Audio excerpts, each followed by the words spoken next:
So if you're like me, you don't have a good camera, something like a Canon, something like a Nikon, something like that, and you only have your phone for vlogging especially, or just filming in general. But today I'm going to be talking about the concept about vlogging on your phone. So vlogging on your phone, it's actually not that bad, and I've been doing it for as long as I can remember, since about 2016 when I had it on my other channel. But I'm just going to tell you the pros and cons about vlogging on your phone, and I think it's not as bad as everybody thinks. Depends on what phone you have, but most people have a phone that's probably has decent quality, can shoot in at least 1080p. 1080p is fine, I'm just letting you guys know already. So I'm going to be giving you the pros and cons. So I'm going to start with the pros first, and I'm going to leave timestamps in the description down below so you guys can sort through this video however you like, so you guys can figure out what part you want to get to. So the pros are, first, it's very accessible and it's very smaller than DSLR cameras. A lot of people have their phones in their pockets already, and so it's really accessible. You just pull it out, take it out. Right now I'm filming with my phone right now. You can just stick it on a tripod and you can just hold it up. It's so easy. And so if you already have a phone, there's pretty much no cost to this at all, so you don't need to get a new camera or anything. So I just recommend this because it's at free cost. I mean, of course you can still use like a GoPro or something. I have two GoPros there, so you can of course use a GoPro if you want, but I don't think a GoPro, I feel like it's kind of small. It's more for action camera, but it's like an action camera, but the quality isn't as good. Sorry, I'm stumbling with my words a little bit. But if you're doing like water shots or something, I'd recommend getting a GoPro or something like that. But the phone is mainly for like this just talking outside in front of the camera and all that, maybe getting some good B-roll. Like, you absolutely don't need to have like a good Nikon or Canon camera if you have your phone already and the quality is already good. Like, I seriously, I mean, I'm gonna get probably another camera later, like a DSLR or something, but I can stick with my phone still, so anybody can too. So the next thing is, if you put the camera in a selfie mode, it's very easy to see yourself, and other DSLRs might not have the flip out screen.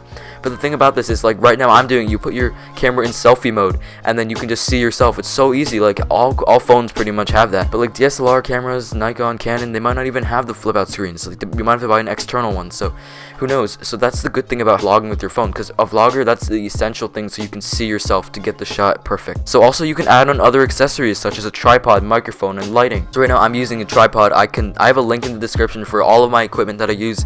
A microphone, like you can get other microphones such as Rode Micro, Video Micro, like those things. I'm gonna get one of those pretty soon probably, and some other lighting too. You can probably get an attachment on your phone. And also the last thing, it's very portable. If you think about it, like other cameras and like Nikon, Canon, I keep mentioning them, but yeah, it's true. So if those cameras are kind of big. If you want those, like the Canon M50, you're gonna have to like put it in your bag and all that. But the phone, you just slip it in your pocket. There you go. Take off the tripod, put the tripod back in your bag. It's so easy to transport. But for the cons, I feel like the cons, they're kind of minor things. They're not as like huge things like I talked about with the pros. The first con I have is the quality in audio might not be as good, but like that kind of contradicts, or like I kind of had a pro that was on the opposite side of that. But you can add other accessories to that. Like, quality in audio might not be as good, so what?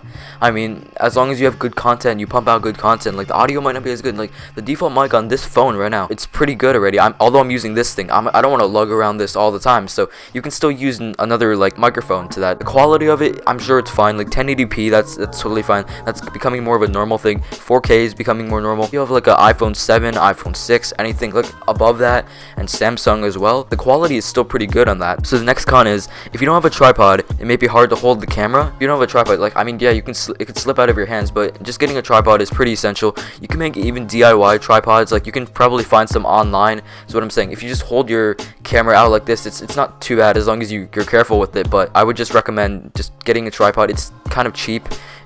You can probably go in for 10-20 bucks on Amazon. Okay, so another one is hard to import files onto the computer. So that is something that I've always had difficulty with, because I have to use an SD card to put it in the camera and then take it out, plug it into the Mac, and then I have to drag the files into the Finder, and then wait like a minute or two, and then all the files are there, drag it into iMovie, and then start editing. But I know you can do like Android file transfer, but I feel like that's just a problem. So you have to get maybe an SD card or something, maybe transfer it to Drive. That's what I did before, but like it didn't work. But I guess that is kind of a difficult thing, but you kind of got to find something that's good for you, and I feel like an SD card is probably the best way to go. And the last con that I have is there are no settings that pretty much improve your quality if your quality is already kind of bad. All phones are pretty good already with the quality, so I don't think there's anything to worry about too much. But yeah, there are no apps or any applications pretty much that are free that allow you to enhance the quality of your image or anything or video. But what I do recommend is probably just getting a refurbished phone. Like, I had an iPhone 7 7. I only got that for like $200. That's actually kind of good. That's a good deal, I must say. I paid that myself, and the quality is good. You can get 4K on there. You can zoom in, zoom out, and all that. Everything is fine on there. It's all your basic needs. You can vlog on there. It's really easy too. But those were the cons. I was just trying to prove all the cons wrong, because vlogging on your phone really isn't that bad. I'm just trying to tell you that. Now I'm going to go on to my experience with vlogging. So I've been vlogging since about 2016. I vlogged with a GoPro, and you can get accessories to the GoPro and all that.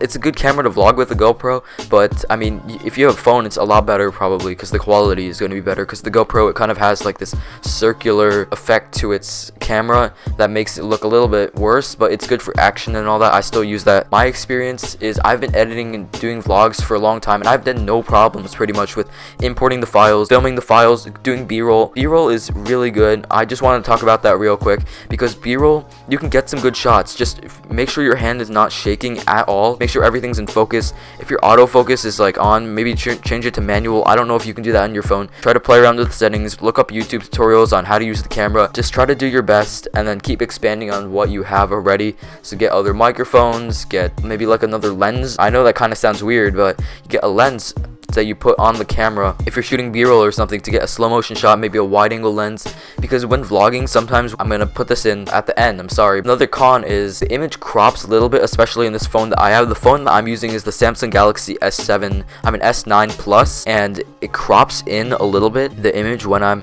vlogging. So that's why if you see my vlogs, I have a link in the description for my vlogs, but if you see that, it like crops in a little bit, and that's kind of like difficult, because you want to see like kind of your shoulders and up, and right now it shows your chin and up, so that's way too small. That's a downside to it. So I think that you should add a lens to that possibly. Alright, so those were pretty much my pros and cons of vlogging on your phone. It's not that big of a deal. You guys can just vlog on your phone if you need to, and you can get phones like the iPhone 7, I'm saying, for like $200 and still have all the features. That's all for this video. Hope you enjoyed this video. Be sure to hit that subscribe button down below, and turn on post notifications so you can get notified whenever I post another video, and be sure to drop a like on this video.